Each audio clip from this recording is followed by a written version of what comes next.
Everybody please mute. योऽयं निजः परो वेत्ति गणना लघुचेतसाम् उदारचरितारं तु वसुधैव कुटुम्बकम्। ॐ पूर्णमदः पूर्णमिदं पूर्णात् पूर्णमुदच्यते पूर्णस्य पूर्णमादाय पूर्णमेवावशिष्यते। ओम शांति शांति शांति। जय श्री कृष्ण। श्रीमद् भगवद गीता 12वां अध्याय भक्ति योग 20वें और अंतिम श्लोक पर हम विचार कर रहे हैं। कहाँ अध्याय समाप्त हो गया पता नहीं। मेरे ख्याल से ये हमारा 24वां प्रवचन है। एक महीने में 4 देखे, एक सप्ताह का एक, तो 6 महीने 6 महीने से हम भक्ति योग के ऊपर विचार कर रहे हैं। 20वां और अंतिम श्लोक पे हमने शुरुआत की थी पिछली दफा।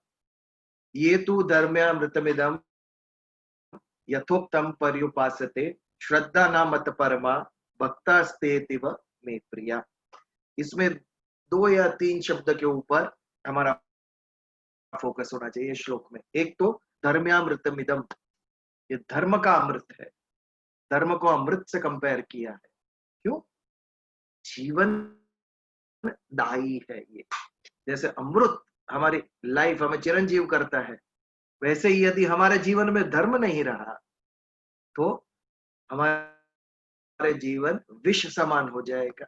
जिसे हम कलयुग कहते हैं। कलयुग कहते हैं। व्हाट इज कलयुग? धर्म का अभाव। एंड व्हाट इज धर्म? हमारा कर्तव्य, हमारी ड्यूटी। मनुष्य अपनी ड्यूटी भूल रहा है। एज ए ह्यूमन बीइंग मेरी क्या ड्यूटी होनी चाहिए? हमारे सबके ऑफिस में रोल डिफाइन है। मुझे ये करना है, ये करना है, ये करना है। घर में मुझे ये काम करना है, मुझे ये करना है। बट एज ए ह्यूमन समाज में मुझे क्या करना है? समाज में हमारा कंट्रीब्यूशन 0 हो रहा है। इसीलिए इंडिविजुअल प्रगति हो रही है, but as a group, as a society, as a समाज, we are going from bad to worse, because consciously इसके ऊपर काम नहीं हो रहा है। तो धर्म्यामृतमिदम, धर्म का जो अमृत है, ये तो धर्म्यामृतमिदम मतलब ये जो 20 श्लोक मैंने तुझे कहे अर्जुन, ये धर्म के अमृत के समान है। ये हमारा जीवन बदलेगा, हमारे जीवन में पॉजिटिविटी लाएगा, नेगेटिविटी दूर करेगा। हमारे अंदर सद्गुण और दुर्गुण दोनों ही है। क्यों है हमारे अंदर सद्गुण और दुर्गुण? कोई ऐसा मनुष्य नहीं है जिसमें केवल सद्गुण हो, और ना ही ऐसा मनुष्य है जिसमें केवल दुर्गुण हो। एक गुण जो सत्गुण है, सत्य यानी ईश्वर, वो हमारे आत्मा से, जो चैतन्य स्वरूप है, परम तत्व का अंश है। We are part of God. चैतन्य स्वरूप होने से, परम तत्व का अंश होने से, उस तत्व के थोड़े गुण मेरे अंदर भी आए, इसे सत्गुण कहते हैं। Because I am a part of the bigger consciousness. Individual consciousness is a part of a universal consciousness. परम तत्व का मैं एक अंश हूं, इसके लिए उस तत्व के गुण मेरे अंदर भी है, ये सत्गुण। और ये जो शरीर मैंने धारण किया, ये प्रकृति से संसर्ग में जब आया आत्म तत्व, तब ये शरीर निर्माण हुआ। और केवल शरीर नहीं, सारा संसार, सारी सृष्टि, नदियां, पर्वत, पशु पक्षी सब प्रकृति जन्य है। तो ये जो प्रकृति है, उसके जो गुण थे वो भी मेरे अंदर आ गए, जिसे हम दुर्गुण या दुर्भाव कहते हैं। वो प्रकृति जन्य है, वो मेरे ओरिजिनल नहीं है। तो ये जो 2 डिफरेंस है, सद्गुण और दुर्गुण, मनुष्य में होने ही है। रामायण के अयोध्या कांड के पहले सर्ग में जहां भगवान राम की क्वालिटीज का वर्णन किया गया है, उसमें एक उनकी क्वालिटी कही गई कि भगवान राम को अपने सद्गुण और दुर्गुण दोष का भी पता था, उनको ज्ञान था। ही न्यू कि ये मेरा दोष है, ये मेरे अंदर अवगुण है। बोलो आपको मानने में आएगा पूर्ण पुरुषोत्तम भगवान राम, उसमें कोई दुर्गुण कैसे हो सकता है? नहीं।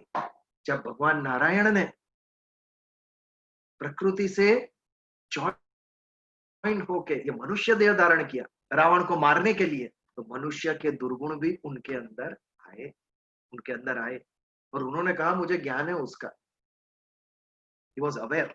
हमारे को ज्ञान है, हमारे क्या दुर्गुण है, कितने लोगों को पता है? यहाँ पे पता होगा तो इकरार करने की है हिम्मत किसी में? This is my weakness. कौन उठ के बोलता है? नहीं बोलते। बट मजे की बात है हमारे गुण के बारे में भी कभी कभी हमें पता नहीं है, लेकिन जो अन्य है ना वो देखता है बराबर। ये, ये इसकी गुड क्वालिटीज है और ये वीकनेसेस है। बट कभी प्रयोग मत करना किसी को कहने की कि ये आपकी वीकनेस है।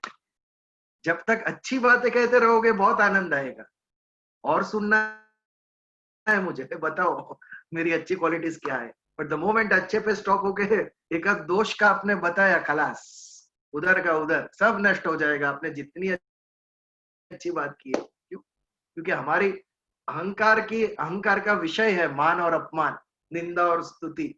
अहंकार को स्तुति पसंद है, अहंकार को मान पसंद है, अपमान पसंद नहीं। भले ही सत्य हो लेकिन कोई निंदा करे वो हमें पसंद नहीं है, और करनी भी क्यों चाहिए? जो अच्छा है उस पर फोकस करो, जो अच्छा है उस पर फोकस करो। एक सुंदर बात थी, एक बार सूर्यास्त हो रहा था। सूर्यास्त के समय सूर्य ने सारी सृष्टि को चैलेंज की, अब मैं अस्त होने जा रहा हूं, मेरा स्थान कौन लेगा? बताइए। शाम के वक्त रात हो रही थी, मैं अस्त हो रहा हूं, मेरा स्थान कौन लेगा? सब चुप। महातेजस्वी सूर्य का स्थान कौन ले सकता है इस सृष्टि में? कुछ देर बाद एक दिए ने कहा मैं प्रयत्न करूं आपका स्थान लेने का। दिए की हिम्मत देखो, ये पॉजिटिविटी है और सफल भी हुआ। जो हमारा जो कमरे में उजाला उसने दे दिया रात भर दिए ने, तो ये हमें देखना है कि छोटा सा दिया जो प्रयत्न कर सकता है, सूरज को चैलेंज कर सकता है, तो मैं तो मनुष्य हूं, मैं तो कहां तक पहुंच गया हूं। तो इस प्रकार हमारे सद्गुण जो है, इसीलिए वेदों ने कहा, वेदों ने क्या कहा? जो सद्गुणी है उसको पहले नमस्कार, लेकिन जिसमें सद्गुण कम और दुर्गुण ज्यादा है उसको भी नमस्कार करो। क्यों? वो प्रकृति का और ईश्वर का दोनों का अंश है, कोई मनुष्य इसे मुक्त नहीं है। तो ये क्या स्वीकार कर लेना? यदि हम स्वीकार कर ले कि दुर्गुण तो रहेंगे ही मुझ में, तो प्रगति होगी मेरी? बिल्कुल नहीं। भगवान ने बुद्धि दी है, विवेक बुद्धि, राइट और रॉन्ग, इसकी समझ दी है हमें। यदि मुझे पता चले कि ये गुण है और ये मेरा अवगुण है और इसके ऊपर यदि मैं प्रयास न करूं, तो मेरा मनुष्य जीवन सार्थक नहीं है। पता है ये गलत है, पता है ये वीकनेस है, पता है ये दुर्गुण है, और फिर भी उसके ऊपर यदि मैं कोई प्रयत्न न करूं, तो मेरा मनुष्य जीवन सार्थक नहीं है। ये कैसे होगा? बहुत सिंपल है। जो ईश्वर के गुण है वो ज्यादा हमारे अंदर खिले और जो प्रकृति जन्य गुण है वो कम हो। कैसे होगा? प्रकृति से संबंध कम करो और ईश्वर से संबंध अधिक करो। जितने हम ईश्वर के नजदीक जाएंगे, ईश्वर के नजदीक मतलब कहां जाना है मुझे? वासुदेव सर्वम, सारी सृष्टि में सारे कण कण में ईश्वर है, तो मुझे जाना कहाँ है इसमें से? Where I have to go exactly? आपके मन और बुद्धि में ईश्वर को प्रस्थापित करना। मैं अर्पित मनोबुद्धि, भक्ति योग में भगवान ने कहा मुझे कौन सा भक्त प्रिय है? जिसकी बुद्धि और मन मेरे में अर्पण किया है। इस तरीके से हम ईश्वर के नजदीक जा सकते हैं। आपके मन और बुद्धि ईश्वर के चरणों में धर दो, मन में और बुद्धि में ईश्वर का प्रस्थापन करो। ये जब हम करेंगे तो हम ईश्वर से नजदीक आएंगे, और जब सत्य के नजदीक आएंगे तो सत्य के गुण अपने आप हमारे अंदर आएंगे। जब हम द्वेष मुक्त हो जाएंगे, जब सभी अपने लगेंगे, तो अपने आप ईर्ष्या कम हो जाएगी। ईर्ष्या किसके ऊपर होती है? जो हमें अपना नहीं लगता उसके ऊपर ईर्ष्या होती है। मेरा बेटा ये फर्स्ट आए, स्कूल में, कॉलेज में, तो ईर्ष्या नहीं होती है मुझे। क्यों? मेरा बेटा है वो, मेरा ही अंग है वो, is a part of my family. तो सारे विश्व को इस दृष्टि से देखो, वसुधैव कुटुंबकम। कितने अच्छे विचार दिए हमारे पूर्वजों ने, हमारे ऋषि मुनियों ने, कि तू छोटा मत सोच कि ये तेरा, ये मेरा, ऐसा मत कर। ये सारी वसुधा, ये सारी पृथ्वी, ये मेरा परिवार है। ये भाव से जब हम देखेंगे तो हम अद्वैष्ट होंगे, तब अपने लगेंगे। यदि तू सबको प्रेम ना कर सके तो सबको नफरत तो मत कर, ये तो हमारे हाथ में है। It is not possible to love everybody, but it is possible not to hate anybody. That is simpler. कि मैं किसी के प्रति भी द्वेष नहीं रखूंगा, ये करना अच्छा है। मैं सबको प्रेम नहीं कर सकता हूं, लेकिन किसी को भी मैं हिंसा नहीं करूंगा, ये करना इजी है। पशु पक्षी प्राणी, किसी की भी मैं हत्या नहीं करूंगा, ये करना इजी है। मैं सारे विश्व के सभी जीवों को खाना नहीं खिला सकता, लेकिन मेरे खाने के लिए एक भी जीव को मैं मारूंगा नहीं, ये करना मेरे हाथ में है। This is positivity. ये जो समझा कि एज अ ह्यूमन बीइंग मेरे अंदर सद्गुण भी है, मेरे अंदर दुर्गुण भी है, तो ये दुर्गुण का संग, प्रकृति का संग मैं दूर करूंगा, और ईश्वर के प्रति मेरी आसक्ति बढ़ेगी। मेरे मन और बुद्धि में ईश्वर को मैं स्थापना करूंगा। ये जो सब समझ आ गए, ये धर्म समझा है। This is duty. हमने धर्म को कहा, बंद कर दिया, मंदिर में, सेवा में, पूजा में, समाप्त। उपवास किया, भगवान के दर्शन को गए, जल चढ़ाया, ये क्रिया की, वो क्रिया की, ये शुरुआत है, ये धर्म का अंत नहीं है। What is the aim of religion? Self development. ज्ञान और कर्म, ये दो ध्येय है कि साधन है, ये चर्चा का विषय होना चाहिए। नॉलेज इज इंस्ट्रूमेंट और द एम क्या है? ज्ञान ध्येय है कि साधन है? कर्म ध्येय है या कर्म साधन है? ज्ञान हम क्यों प्राप्त करते हैं? कर्म हम क्यों करते हैं? अच्छे कर्म हम क्यों करते हैं? ये दोनों का हेतु है जिससे मेरा विकास हो, मेरा सेल्फ डेवलपमेंट हो, my mind is enriched, I am getting positive thoughts, creative thoughts, divine thoughts. ये प्राप्त हो मुझे, उसके लिए मैं ज्ञान प्राप्त करता हूं। Knowledge should enrich our mind, ये ज्ञान का हेतु है। तो ज्ञान साधन हुआ। ज्ञान is for my self development, वैसे ही कर्म का है। वाई शुड आई डू कर्म? Why should I serve anybody? मैं दूसरों की सेवा क्यों करूं? ये क्वेश्चन है। विश्व में मनुष्य के सिवा और किसी को यह समझ नहीं है कि दूसरों को हेल्प करनी चाहिए, खाली मनुष्य को यह समझ है। तो क्यों मुझे ये सत्कर्म करना है? इससे मेरे अंदर अच्छे गुण आते हैं, अच्छे कर्म करने से मेरा स्वभाव अच्छा होता है, इसके लिए मुझे करना चाहिए। तो दोनों का अंत क्या है? What is the end of knowledge as well as action? दोनों का अंत है मैं अच्छा बनूं। उसे भव कहते हैं संस्कृत में, आयुष्मान भव, यानी आयुष्मान भव, सुखी भव, सुखी बनो आप। तो to know and to do is karma, to know is knowledge. To know and to do is for to be. To be यानी होना, भव। अच्छा होने के लिए मुझे अच्छा ज्ञान चाहिए और अच्छे कर्म चाहिए, ये धर्म का हेतु है। यदि ये हम समझ गए तो देखो हमारे जीवन में कितनी सुख शांति और प्रगति आएगी। और ये हमें एक बार मालूम पड़ा तो हम घर में बैठ ही नहीं सकेंगे। भगवान ने मुझे जो समझ दी है, मैं जब तक दूसरों को बताऊंगा नहीं, यदि मेरे अंदर सद्भाव है तो, यदि मैं स्वार्थी नहीं हूं तो मुझे जो प्राप्त हुआ है, मेरे अंदर एक नेचुरल डिजायर होगी, एक डिवाइन डिजायर, कि मुझे जो अच्छी चीज प्राप्त हुई है मैं सब लोगों से बांटूंगा। तो Archimedes, he was bathing in the bathtub, और जैसे ही उसे पता चला, भाई साहब भागे, eureka eureka eureka, I know ना, मुझे पता चला ऐसा है। हमें कुछ अच्छी बात पता चलेगी तो हम अपने तक नहीं रख सकेंगे वो। वी वांटेड टू डिस्ट्रीब्यूट, जो अपने लोग हैं उनको बताना है मुझे। उन तक वो अच्छी चीज लेके जाना है कि सबको फायदा हो जाए। This is human nature and this is divinity of human nature. ये जो अच्छाई हमारे अंदर है वो सद्गुण है। ईश्वर ने हमें ये अच्छाई दी है कि मुझे जो अच्छा प्राप्त हुआ है वो मैं सबको बांटूंगा।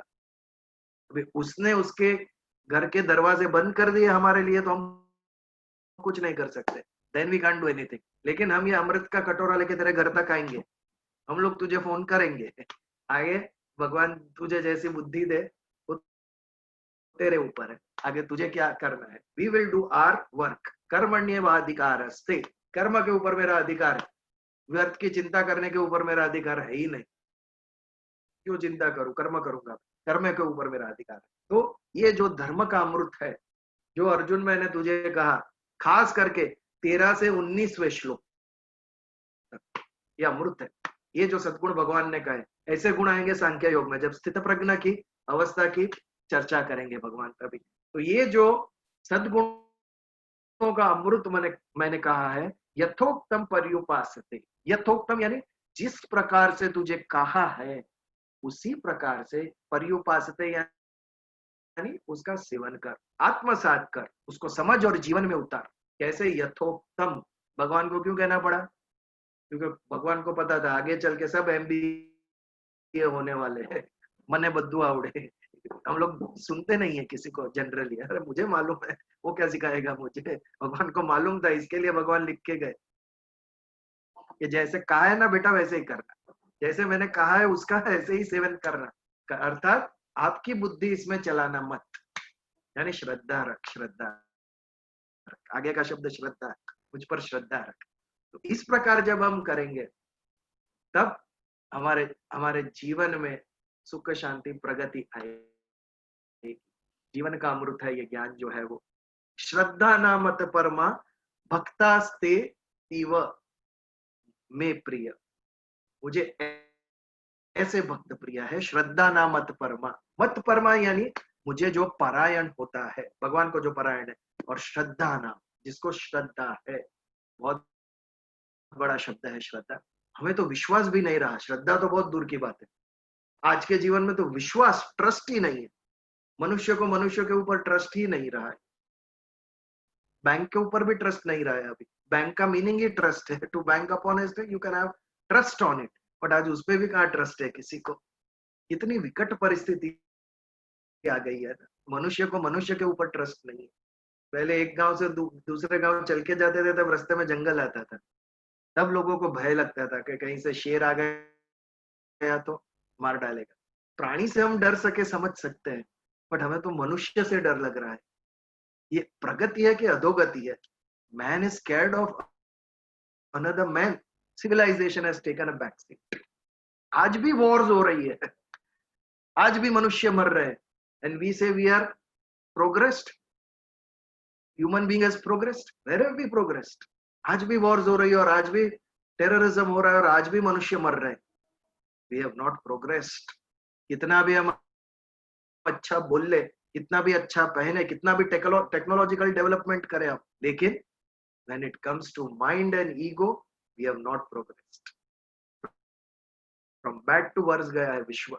आगे के काल में आदमी सुखी, आज सुखी नहीं है। क्यों? क्योंकि ट्रस्ट, विश्वास भी नहीं। श्रद्धा तो उससे भी एक स्टेप ऊपर है। बुद्धि जब मान्यता देती है तो विश्वास आता है, बट बुद्धि की, मन की, और साथ में जब अहंकार सरेंडर होता है तब श्रद्धा उत्पन्न होती है। अहंकार, श्रद्धा होना, सरेंडर होना यानी जो आप कहे वो, आप मेरे स्वामी, यू आर माई लॉर्ड, ये बात जब आती, अर्जुन के अंदर ये बात थी, उसका ओपिनियन साइड पे रख दिया था भगवान कृष्ण, आप कहेंगे वैसा ही हम करेंगे कुरुक्षेत्र के मैदान में। उसे श्रद्धा कहते हैं। ये हमारा अहंकार भी हम समर्पित कर देते हैं। कितना भी अच्छा मित्र हो, कितना भी अच्छा कोई व्यक्ति हो जिसके ऊपर हमें विश्वास है, one whom we admire, one whom we respect, लेकिन उनके ऊपर श्रद्धा नहीं होती है। श्रद्धा बहुत ऊपर की बात होती है। दो तीन ऐसे रिलेशन है कि जहां श्रद्धा आ सकती है, एक ईश्वर, एक गुरु और एक माता। इसके ऊपर माता पिता पर हम बच्चों को कितनी श्रद्धा होती है कि वो कभी हमारा गलत नहीं सोचेंगे, वैसे ही गुरु और ईश्वर। क्यों? ये तीनों जगह पे हमारा अहंकार बीच में नहीं है। बचपन में हम स्कूल में, हमारे टाइम में तो टीचर्स लगाते थे भी, मार खाया है हम सब ने टीचर्स का, लेकिन जब स्कूल में रीयूनियन होता है तो कितना प्रेम से हम बोलते हैं सभी टीचर्स के साथ। क्यों? हमारा अहंकार बीच में नहीं आता है। भले ही हमें मारते थे वो हमारे अच्छाई के लिए मार। आज पता चलता है घर में 2 बच्चे हम संभाल नहीं सकते, वो 40 बच्चे कैसे संभाल दे क्लास में। We all were naughty, all children are naughty. तो श्रद्धा, जब अहंकार हमारा समर्पित हो जाता है, जो संबंध में अहंकार बीच में नहीं आता है वो श्रद्धा का स्वरूप लेता है। तो मन को भी पसंद है, बुद्धि को भी विश्वास है, और अहंकार भी जहां सरेंडर हो जाता है, डिसॉल्व हो जाता है, तब जाके श्रद्धा उत्पन्न होती है। तो ईश्वर पर श्रद्धा रख, श्रद्धा पूर्वक मुझे परायण हो। मत परमा यानी व्हाट इज मत परमा? परायण होना। व्हाट इज परायण होना? रामायण का अर्थ क्या है? आयन यानी स्थित, आयन यानी स्थित, जिसमें राम स्थित है वो रामायण। व्हाट इज परायण? प्रकृति 2 प्रकार की है, एक परा और एक अपरा। जो परा प्रकृति है वो चैतन्यमय है, वो ईश्वर है, गॉड। जो चैतन्यमय प्रकृति है उसे परा प्रकृति कहते हैं। और जो जड़ प्रकृति है, जिसमें हमारा शरीर आ गया, संसार आ गया, विश्व आ गया, इसे अपरा प्रकृति कहते हैं। तो हमारा ध्यान, हमारा मन, हमारी बुद्धि किस में स्थित होनी चाहिए? अपरा जड़ प्रकृति में कि परा चैतन्य ईश्वर डिवाइन प्रकृति? परा में होनी चाहिए हमारी। अपरा जड़ तत्व है, डिस्ट्रॉय हो जाएगी माया, जो एक दिन हमें भास होता है बट वो होती नहीं है, अर्थात एक दिन उसका नाश होना संभव है। हमें किसके साथ जाना चाहिए? जो अविनाशी है, जिसका नाश होना संभव नहीं है, वो परा प्रकृति। परा प्रकृति यानी ईश्वर में, चैतन्य में स्थित होना, वो परायण। परा में स्थित होना वो परायण होना है। बट हम जड़ सृष्टि में ही स्थित है। जैसे सत्संग होता है 1 घंटा, कुसंग भी होता है हमारा। कल से देखो किस किस के साथ मन लगा हमारा, किन किन बातों में मन लगा, क्या क्या हमने सोचा, क्या क्या चर्चा की, कैसे लोगों के साथ हम उठे बैठे, इस पर विचार करो। ईश्वर में दिखता नहीं है, इसके लिए ईश्वर में ध्यान नहीं जाता है हमारा। तो बचा क्या? जड़ तत्व बचा। तो मन ऑटोमेटिकली अगर भगवान में नहीं लगता है तो इसी में लगेगा। हम सबकी यही हालत है, ईश्वर दिखते नहीं है। ईश्वर है कहाँ? शंका है पहले तो हमें। आज के नौजवान को पूछो, मानेंगे ही नहीं। Where is God? गॉड जैसा कुछ है ही नहीं, ऐसा है। बट उनकी बुद्धि अभी तक विकसित नहीं हुई है। उनको लगता है उनकी आंख से जो दिखता है वही विश्व है, उसके आगे भी विश्व है। जो हमारी आंख को नहीं दिखता है उससे आगे भी बहुत बड़ा विश्व है। जो हमारे कानों को नहीं सुनाई देता है, ऐसे भी शब्द है यूनिवर्स में, कि जो हमारे तक वो शब्द पहुंचते नहीं। उसका अर्थ ये नहीं कि वो है नहीं, हमारी इंद्रियों से ना दिखे। अचिंत्य आत्मा तत्व के लिए हमने एक शब्द यूज किया था, अचिंत्य। ये जड़ मन बुद्धि अहंकार के द्वारा, इंद्रियों के द्वारा जिसका हम चिंतन नहीं कर सकते, वो आत्मा तत्व है। जड़ शरीर के द्वारा हम उसका चिंतन भी नहीं कर सकते, वो इतना ऊपर है, इतना पावरफुल है। तो ये जो अचिंत्य तत्व है, परा सृष्टि, चैतन्य सृष्टि, डिविनिटी, डिवाइन, उसके अंदर मन लगना चाहिए। बट वो दिखती नहीं है, मुझे फील भी नहीं हो रही है, तो उसमें मन लगाऊं कैसे? इसके लिए मन कहाँ लगता है? मन संसार में ही लगता है। घर में लगता है, मित्रों में लगता है, खाने पीने में लगता है, मूवीज में, शॉपिंग में। लिस्ट बहुत लंबी है। जो एक नॉर्मल ह्यूमन बीइंग करता है वो सब जड़ तत्व के अंदर स्थित है। हम लोग ये नाशवंत प्रकृति के अंदर हम स्थित है, चैतन्य प्रकृति के अंदर नहीं। तो श्रद्धा पूर्वक जो मत परायण है, जो मुझे परायण है, चैतन्य को परायण है, ऐसा भक्त मुझे भक्ता स्थित व मे प्रिया, ऐसा भक्त मुझे प्रिय है। अगेन आई वुड रिपीट कि ये इतने सद्गुणों से भी एंड में भगवान ने एम्फसाइज किस पे किया है? भक्ता स्थिति व मे प्रिया। ये सब होने के बाद भी first thing he has to be my भक्त, उसे डिवोटी होना जरूरी है तो ही मुझे प्रिय होगा, अदरवाइज नॉट। क्यों? मोमेंट आप भक्त होते हो, ये आसानी से आपके अंदर ये सभी सद्गुण आने लगे। जैसे ही पारसमणि से लोहे का स्पर्श होता है, लोहे को कुछ नहीं करना होता है, अपने आप स्वर्ण बन जाता है। ये ऐसा है, मन के अंदर, बुद्धि के अंदर ईश्वर को बिठाया तो अपने आप लोहे जैसे हम स्वर्ण बनना शुरू हो जाएगा। ये सभी सद्गुण हमारे अंदर आने शुरू हो जाएंगे। तो ये तो धर्म्यामृतमिदम यथोक्तम पर्युपासते श्रद्धा नामत परमा भक्तास्ते तिव मे प्रिया। अतीव प्रिय, मुझे बहुत प्रिय है वो भक्त जो श्रद्धा पूर्वक मुझे परायण है। 20वें अध्याय, 20वें श्लोक का 12वें अध्याय के लास्ट लाइन भगवान का, श्रद्धा पूर्वक मुझे जो परायण होता है वो भक्त मुझे अति प्रिय है। यहाँ पर मित्रों हम 12वें अध्याय भक्ति योग का समापन कर रहे हैं। यदि कुछ नए लोग भी हैं तो इसका एक शॉर्ट में हम भक्ति योग में क्या क्या हमने देखा इन अ वेरी शॉर्ट, हम एक छोटा सा रिवीजन कर सकते हैं। बट उसके पहले, बिफोर वी रिवाइज भक्ति योग, ये श्लोक के ऊपर यदि कोई प्रश्न हो तो हम एक या दो प्रश्न ले सकते हैं। For 2 minutes, 3 minutes. You can just unmute if you have some question on this shlok.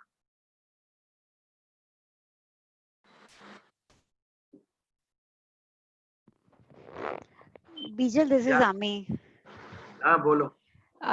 जैसे हमने बोला ना कि माँ बाप को और गुरु को हम बिल्कुल अविश्वास नहीं करते हैं कि they will never hope for our anything bad for us. वैसे ही हम भी किसी पे विश्वास करते हैं, so it is never the अहंकार, बट कहीं ना कहीं वो भय भी होता है ना कि हमारा विश्वास तोड़ देंगे कोई, वो डर के कारण भी होता है ना, नॉट अहंकार की वजह से आप किसी को ट्रस्ट नहीं करते हो। नो नो,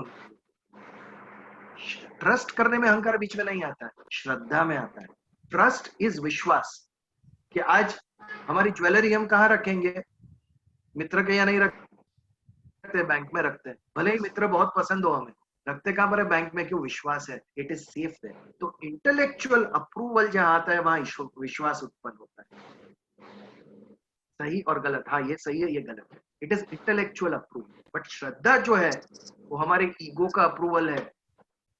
जहाँ ईगो सरेंडर हो जाता है वहां श्रद्धा निर्माण होता है। This is the difference. Trust टूट सकता है, हम किसी के ऊपर ट्रस्ट रखते हैं डेफिनेटली। दक्षता एक गुण भगवान ने कहा था। व्हाट इज दक्ष? चतुर। हमारे जो करने योग्य कर्म है, जो हमारा धर्म है, वो करने के लिए चतुराई भी चाहिए, संसार में रहने के लिए चतुराई भी चाहिए। सारे ही सब बुरे लोग हैं तो उसमें आप अच्छा ही लेके जाओगे तो आप कहीं नहीं टिक सकोगे वहां पर। तो ये दक्षता पूर्वक जीना ये भी एक भक्त का लक्षण है। तो आंख बंद करके विश्वास नहीं रखना है, हमें श्रद्धा रखनी है, अंधश्रद्धा नहीं। ये कहने का अर्थ है। श्रद्धा इज डिफरेंट फ्रॉम विश्वास। Thanks Vijay. Anybody else or shall we continue? Silence means continue.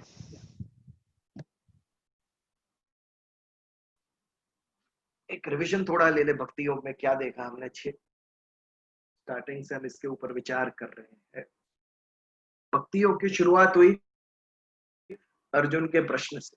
दो प्रकार के भक्त होते हैं, एक जो निर्गुण निराकार की उपासना करते हैं और एक जो सगुण साकार की। तो भगवान इसमें से श्रेष्ठ कौन?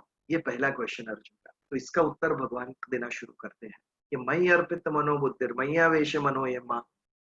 मन और बुद्धि जो मेरे अंदर निवेश करेगा वो भक्त मुझे सबसे प्रिय है। और सगुण उपासना को, सगुण यानी आकार, मूर्ति पूजा, निर्गुण यानी जिसमें कोई मूर्ति नहीं है, कोई छवि नहीं है, नाम नहीं है, बस एक तत्व के ऊपर चिंतन करना, एक विचार के ऊपर चिंतन करना, वो निर्गुण निराकार। तो भगवान कहते हैं सगुण साकार बहुत सुगम है। आंखों के सामने मूर्ति है, स्वरूप है, तो उसके ऊपर कॉन्सेंट्रेट करना इजी हो जाता है। तो आप देखेंगे कि आज मेजॉरिटी पब्लिक जो है सब सगुण उपासना करते हैं। सुगम है, इजी है इसके लिए। फिर दोनों के भेद बताए कि जो निर्गुण उपासना है वो डिफिकल्ट है, क्योंकि कोई हमारे सामने कुछ है ही नहीं, तो हम कंसंट्रेट किसके ऊपर करें, विचार किसके ऊपर करें। आंखों के सामने मूर्ति होती है, छवि होती है, तो भी ध्यान हमारा भटक जाता है। हम सब यहाँ बैठ के कुछ और नहीं कर रहे, सिर्फ सुन रहे, सिर्फ देख रहे, फिर भी हमारा ध्यान कहीं भटक जाता है, तो कुछ होगा ही नहीं, तो उसके ऊपर विचार करना कितना कठिन। इसके लिए निर्गुण उपासना कठिन है, सगुण उपासना सुगम है। और फिर उन दोनों के लक्षण हमने देखे, आत्म तत्व के लक्षण देखे। 8 लक्षण भगवान ने कहे, अचिंत्य, कूटस्थ, ध्रुव, अलग अलग अलग, सर्वत्र गम, ये सब लक्षण आत्मा के, एक एक लक्षण के ऊपर हमने विचार किया। उससे आगे फिर ये पहला प्रकरण जिसमें समझाया सगुण और निर्गुण भक्ति क्या है और आत्म तत्व के लक्षण बताए। भक्ति योग का दूसरा प्रकरण इसमें आया, मैं भक्ति करूं कैसे, इट इज सो डिफिकल्ट। सुबह उठूं तो शाम तक आंखों के सामने कितनी जिम्मेदारी है और कितने भोग, मेरा पूरा समय उसी में जाता है टू डिस्चार्ज अवर ड्यूटीज। और जो समय मिलता है उसमें मन को जो चाहिए वो करने के, हॉबीज यू कैन से, और थिंग्स दैट यू लाइक। सारा जीवन इसमें निकल गया, मैं भक्ति करूं कब। भक्ति करना कितना कठिन हो गया है, कलयुग में कठिन हो जाएगा, भगवान ने सबसे पहले कहा था। क्यों? क्योंकि हम इतने उलझ गए हैं मटीरियलिज्म में, अलग अलग अलग भोग सुबह से रात हमारे सामने आते रहते हैं, इतने विषय है इंद्रियों के, इसमें ऐसे उलझ गए कि भक्ति करना कठिन है। तो भगवान ने उसका मार्ग बताया दूसरे प्रकरण में। सबसे पहले कहा मई अर्पित मनोबुद्धि, मन और बुद्धि मुझे अर्पण कर दे तो और कुछ भी नहीं चाहिए तुझे, सब कुछ अपने आप होता जाएगा। मन और बुद्धि इंजन है और ये शरीर पीछे के कंपार्टमेंट। एक बार मन और बुद्धि चलने लगे एक मार्ग पे तो पूरी बॉडी उस मार्ग पे चली जाएगी, जैसे इंजन के पीछे डिब्बे आते हैं वैसे। बट ये करना कठिन है, कठिन है तो अभ्यास कर उसके ऊपर, अभ्यास के द्वारा तू मुझे प्राप्त कर, मन और बुद्धि मुझ में लगाने के अभ्यास कर। अभ्यास भी पॉसिबल नहीं है तो मेरे लिए कर्म कर। कर्म करना इजी है, बहुत सबसे इजी है तो कर्म। किसी भूखे को जाके खाना दे दिया, किसी ऑर्फनेज में जाके पैसे दिए, कपड़े दे दिए, सबसे इजी, दिमाग लगाना ही नहीं होता है उसमें, कोई मन के अंदर ये होता ही नहीं है, सबसे इजी है वो। बट ध्यान करने के लिए, ज्ञान प्राप्त करने के लिए बहुत डिफिकल्ट है वो। तो मेरे लिए कर्म कर, मेरे लिए कर्म भी नहीं हो रहा है तुझसे, तो फिर तू जो कर्म कर रहा है ना, उस तेरे कर्म के जो फल है उसकी अपेक्षा मत रख, तेरे कर्म के फल मुझे समर्पित कर दे। भगवान तेरे लिए मैं कर रहा हूँ, ये तेरा कर्म कर, तेरे लिए कर, जो भी करना है तुझे, तेरा जीवन जी। बट मन में ये निश्चय कर कि इससे जो फल प्राप्त होगा भगवान मैं तुझे समर्पित करूंगा। ये करने से क्या होता है, श्रेयो ही ज्ञान अभ्यासात ज्ञानात ध्यानम विशिष्यते, ध्यानात कर्म फल त्याग त्यागात शांतिरनंतरम। त्याग कर देने से, कर्म फल का त्याग करने से अनंत शांति प्राप्त होती है। जब तक हम चीजें पकड़ के रखते हैं तब तक अशांति आती रहेगी। त्याग करना छोड़ो, स्ट्रेस हो, टेंशन हो, कोई व्यक्ति चिंता दे रहा है, स्ट्रेस दे रहा है, त्याग करो उसका, मन से निकालो उनको, उनके ऊपर विचार मत करो। जब हम छोड़ देंगे चीज तब शांति प्राप्त होगी हम। बट हम सिर पे लेके घूमते हैं एवरीथिंग, और फिर कहते हैं जीवन में इतना स्ट्रेस है। तो किसने कहा इतना स्ट्रेस लेके घूम, हम स्वयं लेके घूमते हैं, हमने निर्माण करते हैं दुख स्वयं के लिए। सबके अंदर इतनी जबरदस्त कैपेसिटी है दुख निर्माण करने की, प्रॉब्लम्स निर्माण करने। सबके लाइफ में देखता हूं तो मुझे लगता है मनुष्य का सबसे बड़ा दुश्मन वो स्वयं है। इतनी सारी चीजें आप स्वयं अवॉइड कर सकते थे, आपने की नहीं, और फिर अब हम रो रहे, भगवान ये क्या किया तूने। भगवान कहेगा मैंने तुझे बुद्धि दिया, तूने किया सब कुछ, मैंने कुछ भी नहीं किया, मैंने तो तुझे बुद्धि दी केवल, और तेरी बुद्धि से तू क्या निर्माण करेगा वो तेरे ऊपर है। तू अच्छा विश्व तेरे लिए बनाएगा, ये दुख भरा विश्व बनाएगा, वो तेरे हाथ में है कैसे करने का वो। तो शांति त्यागा शांति अनंतरम, ये एक प्रकरण। त्याग कर दे, सब कर्म फल का त्याग कर दे, त्याग करेगा तो शांति प्राप्त होगी। और शांति के बिना सुखी होना असंभव। सुखी होने के लिए प्री रिक्विजिट है कि आपका मन शांत हो। जब तक जीवन में शांति नहीं है, पीस नहीं है, प्रगति संभव नहीं, हैप्पीनेस संभव नहीं। जब तक शांति नहीं है तब तक। तो दूसरा प्रकरण यहाँ पर ये प्रयास कर, दिस इज द वे, ऐसे आप भक्ति कर सकते हो। और तीसरा और श्रेष्ठ प्रकरण 13वें से 19वें श्लोक तक भगवान ने एक के बाद एक 39 सद्गुण कहे भक्त के। जो मुझसे संलग्न होगा, जो मुझसे संग करेगा, उसके अंदर ये गुण आएंगे। और ये गुण जिस भक्त के अंदर आएंगे वो मुझे प्रिय है। भगवान तो करोड़ों लोगों को प्रिय है, लेकिन भगवान को कौन प्रिय है, ये क्वेश्चन। ग्रेट इज वन, जिसको भगवान को जो प्रिय है। सबके लिए नहीं आते भगवान, किसी प्रहलाद के लिए, किसी ध्रुव के लिए आते हैं भगवान, हमारे लिए नहीं आते। क्यों? क्योंकि हमारे जीवन में अनन्य भक्ति नहीं है उनके लिए। हमारे जीवन में बाकी सब कुछ के साथ थोड़ा ये भी ऐसा है, बट वो सब अनन्य भक्ति, उनके जीवन में अन्य कुछ भी नहीं भगवान के भक्ति के सिवा, अनन्य भक्ति, उसके लिए भगवान है। योगक्षेमं वहाम्यहम् अनन्यास चित्तयन्तो माम ये जनाः पर्युपासते तेषां नित्याभियुक्तानां योगक्षेमं वहाम्यहम्। जो अनन्य भक्ति करेगा मेरी, उसका योगक्षेम मैं चलाऊंगा। नरसिंह मेहता को चिंता नहीं थी कैसे बेटे की शादी होगी, विश्वास भगवान करेंगे मेरे, और किया भगवान। प्रहलाद को कितना विश्वास होगा, कितनी श्रद्धा होगी कि कितना भी प्रयास कर लो मुझे कुछ नहीं होने वाला है। मीरा को कितनी होगी, राणा जी ने विष भी भेजा मीरा को मारने के, बट अनन्य श्रद्धा ईश्वर की। ये कब संभव है? ये जब मैं ये शरीर नहीं हूं, मैं ये आत्मा हूं, तो कृष्ण का अंश है। ये जब मन के अंदर कन्विक्शन आता है, स्थिर होता है, तभी ये संभव है कि हमारा जीवन में अनन्य ईश्वर के सिवा कुछ ना है। तो जो अंतिम प्रकरण में सब सद्गुण देखे हमने, बहुत सुंदर सद्गुण देखे हैं। एक एक सद्गुण को एक एक दिन हमें इसके ऊपर विचार करना चाहिए, एक सद्गुण पकड़ के कि आज इसके ऊपर हम चिंतन करेंगे। ये जब होगा ना, तब वो हमारे अंदर है, वो स्थिर होगा हमारे स्वभाव में। जब स्वभाव में स्थिर होगा तो हमारी एक्शंस ऐसी होगी, और जब एक्शंस होंगी ऐसी, तब जाके वो हमारा चरित्र बनेगा, हमारा कैरेक्टर बनेगा। तो पहला सद्गुण 13वें श्लोक में, अद्वैष्ट सर्वभूतानां, शुरुआत ही जबरदस्त सद्गुण से, अद्वेष। द्वेष यानी दूसरा, किसी को मैं दूसरा नहीं समझता, यानी सभी अपने हैं। ये भाव आ गया तो half the battle is conquered. हम यही मार खा जाते, मुझे दूसरा अपना लगता ही नहीं है। कितने स्वार्थी हम बन गए, हमारे परिवार के सिवा कोई अपना लगता ही नहीं। अब तो परिवार में भी अपने नहीं लग रहे, ये परिस्थिति आ गई। तो अद्वेष्ट सर्वभूतानां, सभी भूत, भूत मात्र खाली मनुष्य नहीं, ये पशु पक्षी वनस्पति, ये उसके प्रति भी द्वेष नहीं, तभी तो इकोलॉजिकल बैलेंस रहेगा ना। हमारे सभी श्लोक देखो आप शास्त्रों के, सिर्फ फक्त मनुष्य के लिए नहीं, सारी सृष्टि के लिए।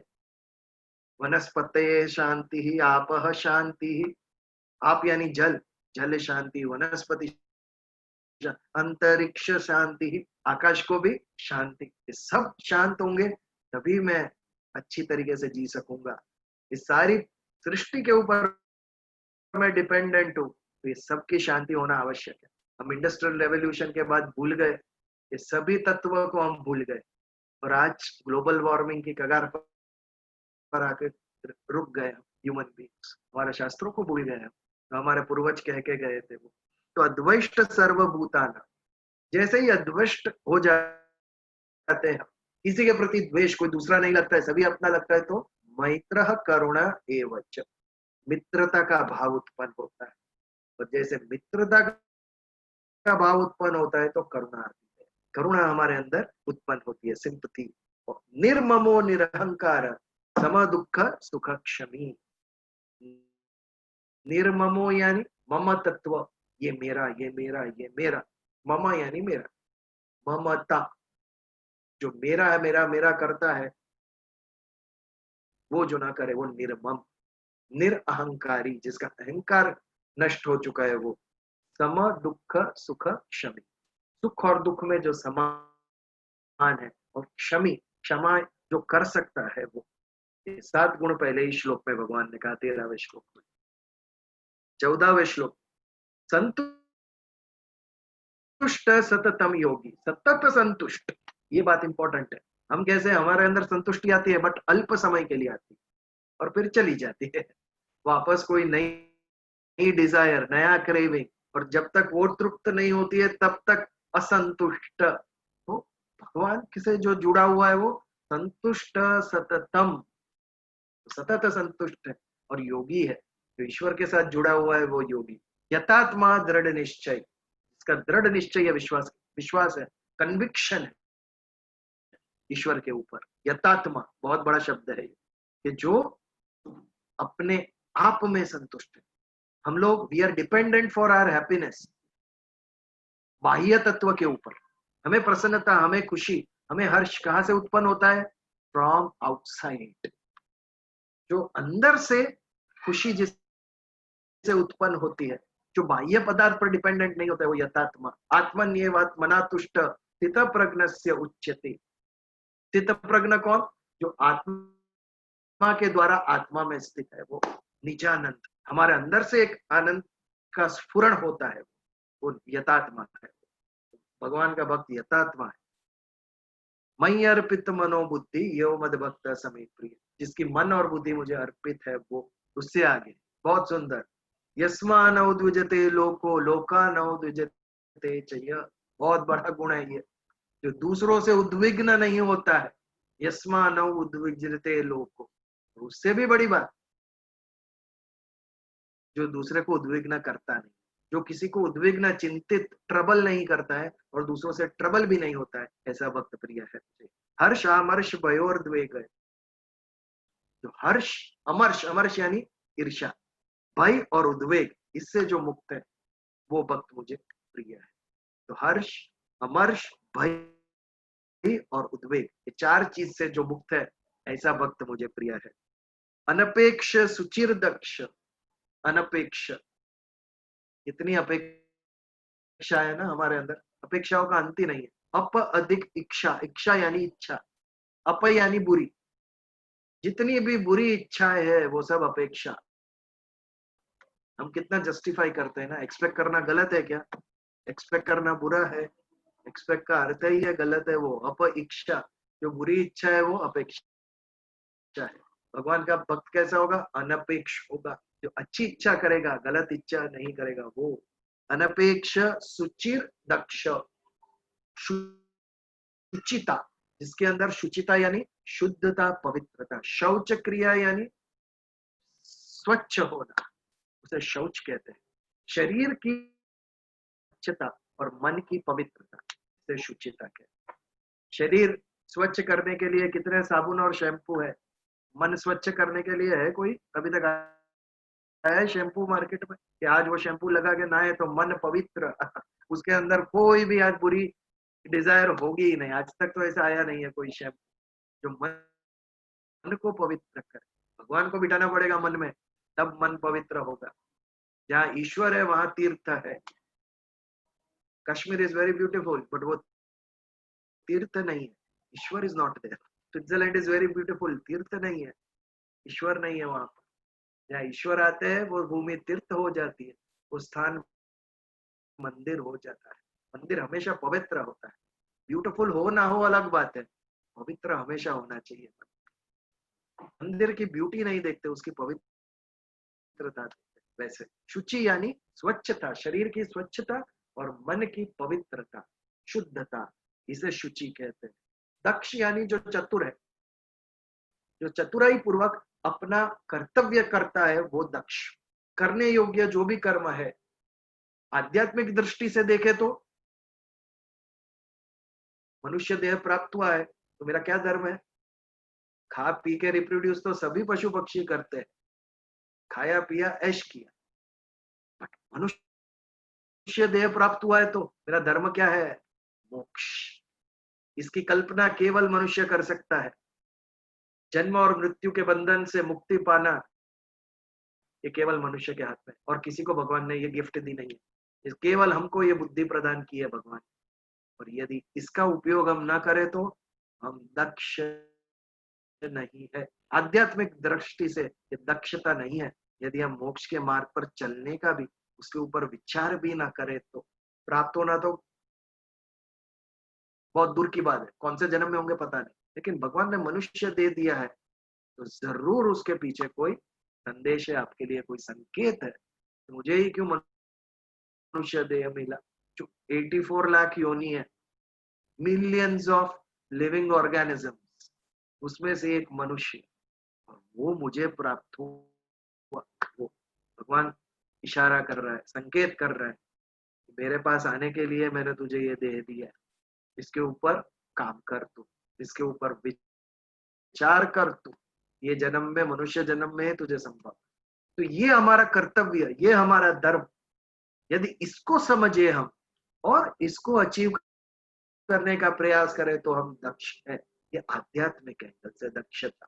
व्यवहारिक एंगल से, सांसारिक एंगल से जो हमारी ड्यूटीज हम पूर्ण करते हैं वो व्यवहारिक दक्षता, और ये आध्यात्मिक दक्षता। तो अनपेक्ष सुतिर दक्ष उदासीनो गतव्यथ उत आसीन। उत यानी ऊपर, जो नीचे सबके साथ मिलान हुआ नहीं है, सबसे ऊपर बैठा है, अनअफेक्टेड। हमारे मंत्री लोग बाढ़ आती है तो हेलीकॉप्टर से देख लेते हैं कैसी आई है। भैया एक बार उनको नीचे उतारो हेलीकॉप्टर से, पता चलने दो बाढ़ में फंसना क्या चीज है। ये उदासीन है। जब हम उदासीन होते, ऊपर बैठे होते हैं, तो इट डजंट अफेक्ट अस। ये पॉजिटिव भी है कि हम संसारिक बातों में उलझे हुए नहीं है, हम उससे ऊपर बैठे, वो उदासीन। उदासीन गतव्यथ, इसकी व्यथा गई है। कोई भी चीज की व्यथा, व्यथा रहेगी ही कैसे? भगवान ये जीवन तुझे समर्पित कर दिया, तू इसका मालिक, मेरे जीवन का तू मालिक है, तो मुझे अब व्यथा नहीं है, मुझे बिल्कुल व्यथा नहीं। वो शेर और गाय की हमने दृष्टांत देखा था। गाय के पीछे शेर दौड़ता है और दोनों कीचड़ में फंस जाते हैं और शेर अंदर घुसता है कीचड़ के अंदर, और गाय पूछती है तेरा कोई मालिक है? शेर बोलता नहीं है। तब बोला देख मेरा मालिक मुझे बचाने के लिए आया, 4 लोग आए हैं, मुझे अभी बाहर निकाल के ले जाएंगे, तू इधर ही फंसा रहेगा। ये परिस्थिति हमारी, क्योंकि हमें मालिक नहीं है, हमें स्वयं को ही सर्वस्व मान लिया है। जो भगवान को मालिक समझता है, गतव्यथ, वो गाय की तरह उसको चिंता करने की जरूरत नहीं। वो गतव्यथ, सर्वारंभ परित्याग। सर्वारंभ यानी हम जो नए नए चालू ही करते रहते हैं कर्म भोग के। एक गाड़ी आई तो अभी दूसरे के लिए प्रयास, एक फ्लैट हुआ तो दूसरे के लिए प्रयास, एक फैक्ट्री हुई तो अभी और दूसरे के लिए ट्राई करता हूँ। ये जो चीज है, उस नया नया जो आरंभ भक्त वो नहीं करता है। क्यों? वो संतुष्ट हो गया, उसका मन ईश्वर में लग गया, मटीरियलिस्टिक बातों में नहीं लगा है उसका मन। इसके लिए वो संतुष्ट है, और संतुष्ट है इसके लिए नए आरंभ नहीं करता। सर्वारंभ परित्यागी, उसने सभी आरंभों का त्याग कर दिया। ऐसा भक्त मुझे पसंद है। यो न हर्षति न द्वेष्टि न शोचति न कांक्षति, जो हर्षित भी नहीं हो रहा है और शोचति, शोक भी नहीं कर रहा है, द्वेष भी नहीं कर रहा है और आकांक्षा भी नहीं कर रहा है।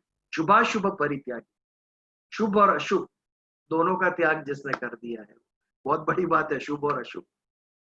भारतीय संस्कृति में तो हमने देखा है हम कितने शुभ और अशुभ में उलझे हुए, कितनी अंधश्रद्धा युक्त हमारे मन हो गए हैं। क्यों? क्योंकि इस आध्यात्मिक ज्ञान से विमुख हो गया मनुष्य, बौद्धिक तत्व निकल गया धर्म में से, श्रद्धा का स्थान अंधश्रद्धा ने ले लिया। बट भगवान दूरंदेशी थे, उनको पता था ऐसा हो सकता है, इसके लिए उन्होंने कहा शुभ और अशुभ परित्यागी। कौन से वार में हम शुरुआत करेंगे? गुरुवार अच्छा रहेगा? रविवार? अरे भगवान कृष्ण का काम करना है, सभी वार अच्छे हैं, उन्हीं ने निर्माण किया है। ना कोई वार या घड़ी देखकर हम जन्मे हैं, ना हमारा मृत्यु होगा प्री डिसाइडेड टाइम पर। तो ये बीच का जो काल है हमारा जीवन, उसमें क्यों शुभ और अशुभ में उलझन में पड़ते हो आप? शुभाशुभ परित्यागी, भक्तिमान्य समे प्रिय, समशत्रो च मित्रे च, शत्रु और मित्र में जो समान है। हम कैसे हैं शत्रु और मित्र में? सोचने जैसी बात। तथा मान अपमान यो, मान और अपमान दोनों में जो समान है, ये जो जीवन से ऊपर उठ गया है, उदासीन है, उसके लिए यह संभव है। मान और अपमान, हमें मान की आकांक्षा है और अपमान हमें हिला के रख देता है, दुखी कर देता है कहीं से यदि अपमान होता है, क्योंकि हम ईश्वर के साथ जुड़े नहीं, हम संसार के साथ जुड़े हुए। अहंकार का विषय है निंदा और स्तुति, मान और सम्मान। अहंकार को अच्छा लगता है जब कोई हमारी स्तुति करता है, इफ somebody praises, कहीं से हमें सम्मान मिलता है, बहुत मजा आता है। तो दूसरा पार्ट भी है उसका, यदि हमने ईगो को डिसॉल्व नहीं किया तो ये दोनों आते रहेंगे हमारे जीवन में। शुभाशुभ परित्यागी, समशत्रो च मित्रे च, तथा मान अपमान, मान और अपमान में जो समान है वो शीतोष्ण सुख दुखेशु सम संग विवर्जित। शीत और उष्णता वो इंद्रिय के सुख और दुख है, त्वचा के सुख और दुख, वो एक एग्जाम्पल है। बट यहाँ भगवान मीन्स पांचों इंद्रियों के जो सुख और दुख है, केवल त्वचा के नहीं, शीतलता और उष्णता दोनों में हम समान है। वैसे अन्य इंद्रियों के भी जो सुख दुख है, वो हमें कुछ पसंद है वो खाने को मिला आज, या जो नहीं पसंद था ऐसी सब्जी आज खाने को मिली, दोनों में समान रहना ये भक्त के लक्षण है। शीतोष्ण सुख दुखेशु सम संग विवर्जित। संग मिलन होता है तब आनंद होता है अच्छे व्यक्ति का, बुरे व्यक्ति का मिलन होता है तो दुख होता है। विवर्जित दूर जाना, अच्छा व्यक्ति दूर जाता है तो दुख होता है, और बुरा व्यक्ति दूर जाता है तो सुख होता है। ऐसा है संग विवर्जित, दोनों में समान है वो। तुल्य निंदा स्तुतिर मौनी, निंदा और स्तुति दोनों के लिए वो बैलेंस रखता है, कोई फर्क नहीं पड़ता है। लोग निंदा करे या स्तुति करे, संतुष्टो ये न केनचित। तुल्य निंदा स्तुतिर मौनी, मौनी है जो, यानी जो मौन रखता है या मन को टटोलता है, दोनों अर्थ उसके होते हैं। जो मन का चिंतन करता है, मनन करता है, विचार करता है, वो मौन, ऐसा भक्त प्रिय है मुझे। तुल्य निंदा स्तुतिर मौनी, संतुष्टो ये न केनचित। ये न केनचित यानी कैसी भी परिस्थिति हो उसमें वो संतुष्ट। हम परिस्थिति हमें पागल कर जाती, यदि कुछ भी डिफिकल्टी आई तो भी लूज कॉन्फिडेंस, कैसे होगा, क्या होगा, नहीं होगा मेरे से। बट यहाँ पर भक्त हुआ है, कोई भी परिस्थिति में वो संतुष्ट है। अच्छी परिस्थिति आई तो भगवान आपकी कृपा बस, और बुरी परिस्थिति आई तो जैसे आपकी इच्छा। ये भाव जब मन के अंदर स्थिर होता है तब क्या होता है, तब संतुष्टो ये न केनचित, किसी भी प्रकार में किसी भी परिस्थिति में हम संतुष्ट रहेंगे। अनिकेत स्थिर मतिर, भक्तिमान में प्रियो नर। अनिकेत, निकेत यानी घर, इसका घर नहीं है, ये सन्यास आध्यात्मिक अनिकेत। और जो संसारी है उसके लिए घर के प्रति आसक्ति, उसके घर के प्रति जिसकी आसक्ति नहीं है वो अनिकेत। और क्षेत्र, शरीर को क्षेत्र भी कहा है, तो शरीर के प्रति भी जिसकी आसक्ति नहीं, स्वयं के प्रति, वो भी अनिकेत, उसको भी अनिकेत कहा जाता है। और जिसकी स्थिर मति है, हमारी मति स्थिर नहीं है, इंद्रियों का एक भी विषय सामने आया तो हमारी मति हिलने डुलने लगती है, ऐसा हो जाता है, हम बह जाती है, हमारे मन का हरण कर लेती है इंद्रिय, और मन बुद्धि का हरण कर लेती है। तो इस प्रकार इतने श्लोक भगवान ने कहे, अनिकेत स्थिर मतिर भक्ति मान में प्रियो नर, ऐसा नर मुझे प्रिय है। तो इस प्रकार 39 क्वालिटीज भगवान की हमने देखी, और अंत में भगवान कहते हैं जो श्लोक पर हमने आज विचार किया, ये तू धर्म्यामृतमिदम यथोक्तम पर्युपासते श्रद्धा नाम मत परमा भक्ता स्थिति। इसके ऊपर तो आज ही हमने विचार किया है। तो यहाँ पर मित्रों हम भक्ति योग का समापन करते हैं। अगले मंगलवार से अर्जुन विषाद योग, कुरुक्षेत्र की युद्ध भूमि पर हम जाएंगे। अर्जुन के मन की जो परिस्थिति थी वो हम समझेंगे। उसने क्या क्या, बहुत सारे रीजंस बताए भगवान को, मुझे युद्ध नहीं करना है, और भगवान ने क्या उसका उत्तर दिया, वो हम अगले मंगलवार से शुरुआत करेंगे। अर्जुन विषाद योग। तो यहाँ पर आज समापन करते हैं, प्रार्थना करते हैं। यदि किसी को प्रश्न हो तो प्रार्थना के बाद हम ले सकते। ओम असतो मा सतगमय तमसो मा ज्योतिर्गमय मृत्योर्मामृतंगमय। ओम शांति शांति शांति। जय Shri Krishna. You can unmute now. Those who want to stay back for discussions or questions, if any.